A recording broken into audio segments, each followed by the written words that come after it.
ایک بات یہ بھی عرض کر دوں، قرآن پاک میں اللہ تعالیٰ نے آپ کو خاتم النبیین کہا ہے، فرمایا ما کان محمد ابا احد من رجالکم ولکن رسول اللہ وخاتم النبیین۔ یہ ایک قرات ہے، خاتم النبیین، خاتم یہ ایک قرات ہے، خاتم النبیین، خاتم یہ دوسری قرات ہے، دو قرات ہے۔ طالب علم ہے بھائی یہاں پر؟ اسٹوڈنٹس آف دا مدرساز ہے؟ ادھر نہیں ہے؟ مدرسے میں پڑھ رہے ہوں گے، سبق پڑھ رہے ہوں گے،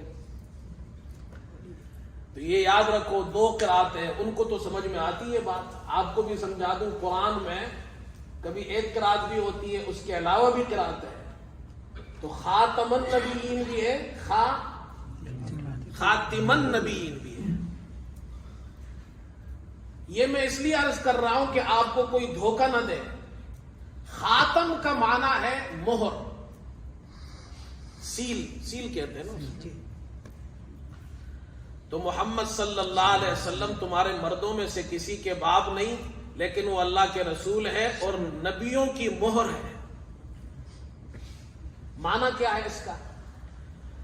اب وہ آپ کو یہ دھوکہ دیں گے، وہ کہیں گے کہ دیکھو آپ آخری نبی تو نہیں، آپ تو نبیوں کی مہر ہے۔ اور مرزا غلام احمد قادیانی نے یہ لکھا بھی ہے روحانی خزائن میں، حقیقت الوحی میں، اور وہ یہ کہتا ہے کہ پہلے نبوت اللہ تعالی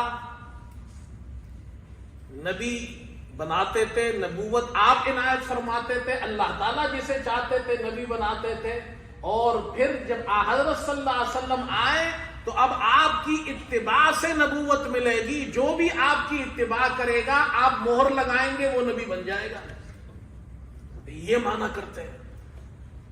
اب بھائی جس آدمی کو قرآن کے بارے میں علم ہوگا نہیں، وہ یہ باتیں سنے گا، وہ کہے گا جی تو خاتم النبیین کا معنی تو یہ آپ نبیوں کی مہر ہے، لہذا آپ جسے چاہے نبی بنا دیں، تو نبوت کا سلسلہ نعوذ باللہ آپ کے بعد بھی جاری ہے۔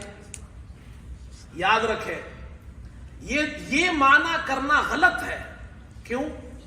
اس لیے کہ عربی لغت کے اندر، عربی لغت میں جب سے عربی زبان شروع ہوئی ہے آج تک، عربی لغت میں خاتم النبیین کا یہ معنی کسی نے بھی نہیں کیا، کسی نے بھی نہیں کیا کہ آپ مہر لگائیں گے اور جو جسے چاہے جو آپ کی اتباع کرے گا آپ اس پر مہر لگا دیں گے وہ نبی بن جائے گا۔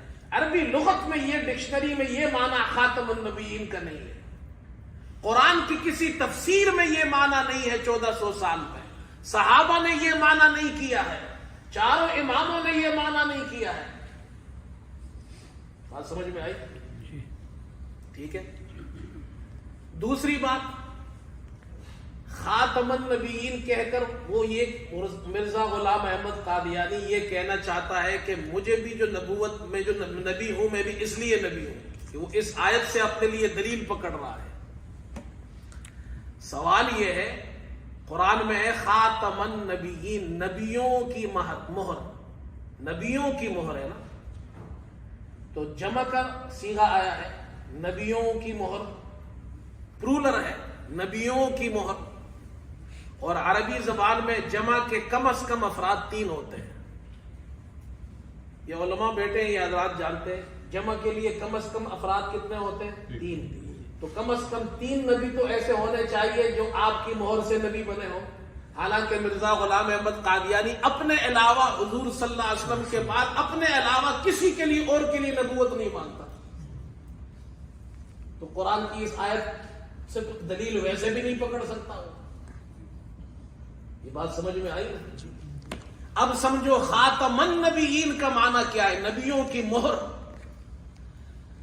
نبیوں کی مہر آپ کو اس لیے کہا ہے کہ انبیاء کا سلسلہ آدم علیہ السلام سے شروع ہوا، نوح علیہ السلام آئے، اس کے بعد انبیاء آئے، ابراہیم علیہ السلام آئے، پھر آپ کی اولاد میں سے انبیاء آتے رہے، عیسیٰ علیہ السلام آئے، محمد صلی اللہ علیہ وسلم آئے، اور آپ کو نبیوں کی مہر کہا۔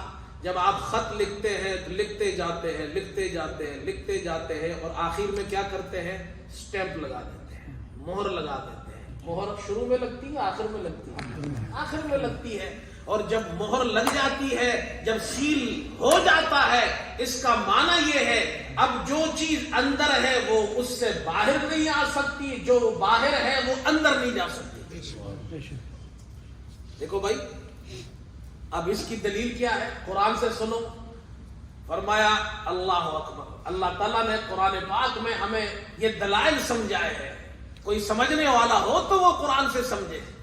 فرمایا ان الذین کفروا سواء علیہم اانذرتهم ام لم تنذرهم لا یؤمنون ختم اللہ علی قلوبہم۔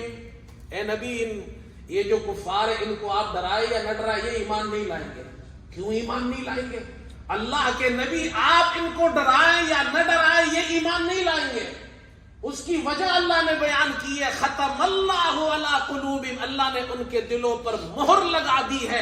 اور جب مہر لگ جاتی ہے، اب ان کے دلوں پر مہر لگ گئی کفر کی، ان کے دلوں میں جو کفر ہے وہ باہر نہیں آ سکتا، باہر والی چیز اندر نہیں جا سکتی۔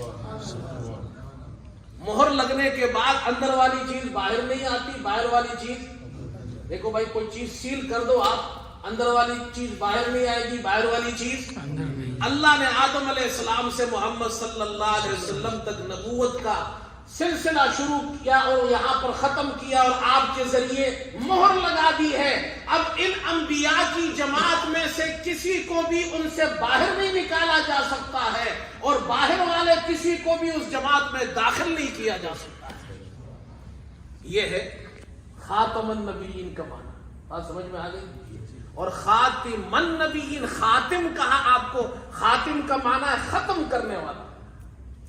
خاتم کا معنی ہوتا ہے آخری نبی، آپ آخری نبی ہیں، آپ کے بعد کوئی نبی نہیں آئے گا۔ اور خاتم کا ایک معنی یہ ہے آپ سب سے افضل نبی ہیں، سب سے اکمل نبی ہے۔ جتنے بھی کمالات تھے اللہ نے سب آپ کے اندر جمع کر دیے ہیں۔ اب اس کو ایک مثال سے سمجھے، روشنی چراغ میں بھی ہے، روشنی اس لائٹ میں بھی ہے، روشنی ستاروں میں بھی ہے، روشنی چاند میں بھی ہے، اور یہ تمام روشنیاں ان روشنیاں ہیں، لیکن جب صبح ہوتی ہے اور سورج طلوع ہوتا ہے تو وہ جتنی بھی روشنیاں ہیں وہ ساری روشنیاں، وہ سب کے سب اپنی جگہ روشنیاں ہیں، لیکن سورج کی روشنی کے بعد پھر صرف سورج ہی کی روشنی ہوتی ہے۔